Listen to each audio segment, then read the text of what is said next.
Okay, this is from the book John McDougall, The Doctor Who Fought for You by me, Pete Rogers. We're on part 3 of heart disease. And you can correlate and estimate the likelihood a patient will have more than 50% narrowing, stenosis of the coronary arteries. These are for people under 40 years, so these are young patients. If their total cholesterol is less than 200, only 20% of them will have more than 50% stenosis, partial blockage in their coronary arteries. And we're talking about the epicardial coronaries, of course. Left main, left anterior descending, left circumflex, right coronary. Okay, if their total cholesterol is 226, 250, about half of them will have 50% or more blockage. That's a lot. Okay, if they're over 300, 80% of them will have a blockage. All right, so total cholesterol is a very important thing. There's all kinds of nonsense on the internet trying to tell people cholesterol doesn't matter. That's wrong. It does get more confusing when patients have been partially treated with statins and other lipid lowering drugs. Okay, but if you can do it just by diet alone, keep it below 150, 140, you're in good shape. Okay, let's scroll up a little bit here.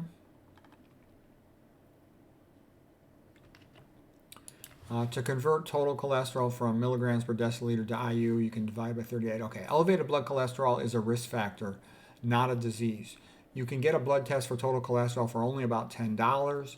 It's true that sometimes a person has a high cholesterol but clean arteries, or even the opposite. But a relatively normal cholesterol that has atherosclerosis is not that common. Okay, so it's useful. It's not always 100% accurate, but it's useful. And you can also have microvascular disease and have clean, epicardial coronaries, the big ones on the outside of the heart.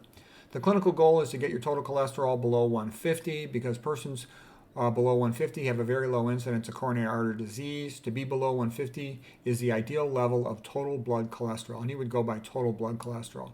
Pritikin was even more strict. He would like it to be below 140. Okay, inflation of a balloon in a coronary artery is called balloon angioplasty. The medical abbreviations are PTCA, that's percutaneous transcatheter angioplasty.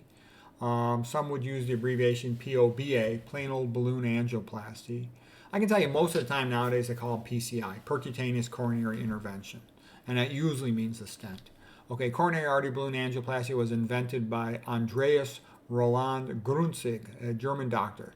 Grünzig encountered obstacles to practice in Germany, so he moved to Switzerland. And cardiologists started performing balloon angioplasty in the coronaries in the late 1970s, but they ran into problems of distal embolization. Parts of the plaque would break off and go distally and could block arteries there.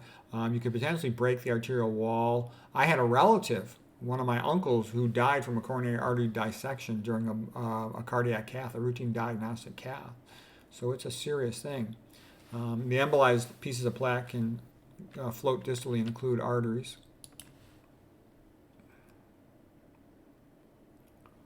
Oh, one point I'd like to make too is if you go to Wikipedia and you look up Andreas Grünzig, the inventor of balloon angioplasty, there's this big long discussion of him. He's this big medical hero. It's this wonderful celebration.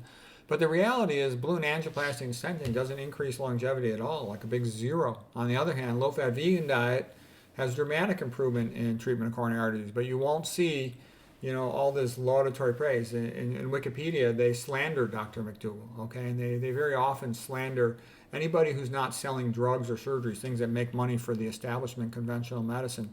They get slandered. And then somebody who does help them make money, like Grünzig stents, make a lot of money. You pay $30,000 a stent. He's a big hero in Wikipedia. There really ought to be an alternative publication. I'm not aware if there's any significant ones. Okay, then the cardiologists developed bare metal stents, BMS, to smush the atherosclerotic plaque against the arterial wall. A BMS is like a soda pop can. You can cut it you cut out the top and the bottom of it. The walls of the BMS are porous, like a chain link fence with small holes. One of the biggest problems with the BMS is that the arterial wall continues to proliferate and can grow into the stent, and this can occlude the stent. With bare metal stents, about 40% of arteries are closed down within a year. So the cardiologist developed a new stent called a DES, drug-eluting stent. The drug-eluting stent contains drugs that are like chemotherapy to prevent the local arterial wall from growing into them. The drugs dissolve out of the stent and they go into the arterial wall to prevent it from proliferating. The drug-eluting stents prevent the arterial wall from proliferating. However, the DES chemo drug only lasts about 4 months. The patient's put on blood thinner drugs to help prevent the blood from clotting. The typical oral drug therapy to prevent clotting, something like dual antiplatelet therapy, often abbreviated DAPT, with aspirin and Plavix. DAPT reduces the risk of coronary artery clot formation, but increases the risk of bleeding elsewhere. Okay. Placement of stents from percutaneous approach is usually done by entering the right common femoral, right in the groin on the right. Placement of a stent into the coronary arteries is called a PCI, percutaneous coronary intervention. Billing is typically about $30,000. And coronary artery stenting has been very popular for decades because it's profitable. Superficial inspection, it seems to be logical. Let's open up the artery like a plumber would open up a pipe. It's fun for the interventional cardiologist. They enjoy doing these procedures. The patients are, in a sense, kind of self-referred from one cardiologist to another cardiologist. The public assumes that all the doctors are the same and that they are in good hands. In reality, this is Dr. Mcdougall's article here, the results of PCI are surprisingly variable.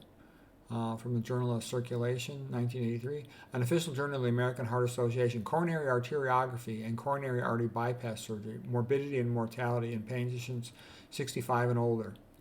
If a person has chest pain, that might be a heart attack, they should immediately go to emergency room. And if the cardiologist performs PCI within 90 minutes of onset, they can often reopen the artery and save the patient's life. Even within 6 hours of onset, it can potentially be beneficial to reopen the artery and save a significant amount of cardiac muscle.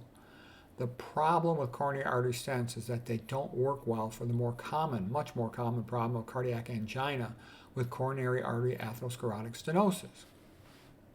That's what the vast majority of patients have.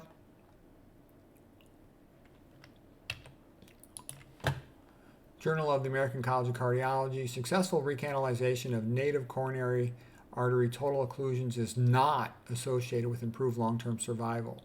Successful PCI versus failed PCI was not associated with a decreased risk of mortality. Okay, coronary intervention for persistent occlusion after MI, the OAT trial.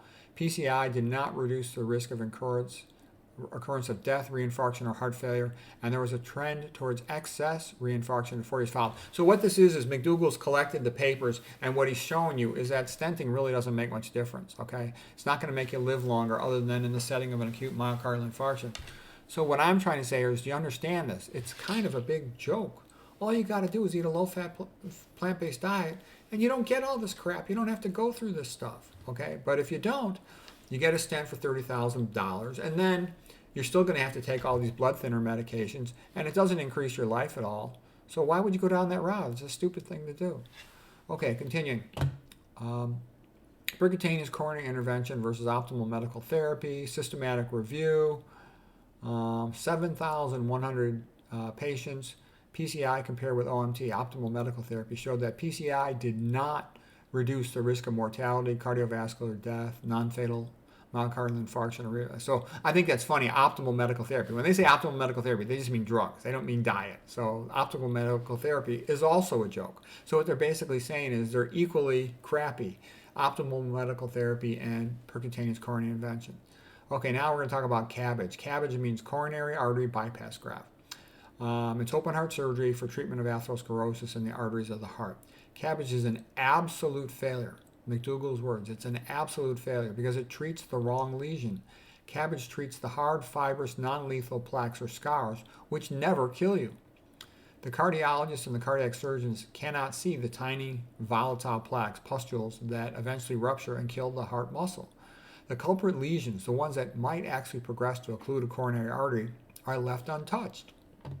And that's why CABG does not prolong life, except for rare circumstances. So what Mcdougall is just systematically pointing out why the surgery is kind of a big joke. And that's why I always laugh when people say, well, you need to pay attention to the science. Yeah, the science is advertising. Okay, Mcdougall continues. The 3 big studies, and there's only these 3 big studies on heart surgery, CABG, show that it lacks survival benefits. First study here, 5-year survival rates for surgery, 82% versus 82% versus medical therapy 80%. So no difference in survival for medical therapy versus surgery. But you go through a lot of morbidity with surgery. You know, they got to take a buzzsaw down the middle of your chest. They got to harvest a vein from your leg.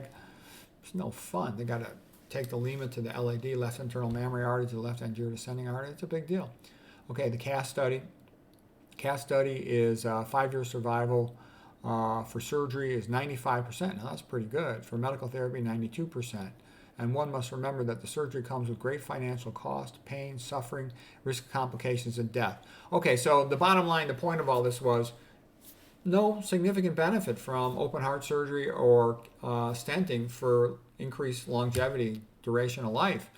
You do get some symptomatic relief from cardiac angina with the stent or the surgery, but you get a lot of morbidity. So the bottom line is a smart person would just eat the low-fat, low-sodium vegan diet with no oil and just keep the arteries open. Why go through all this?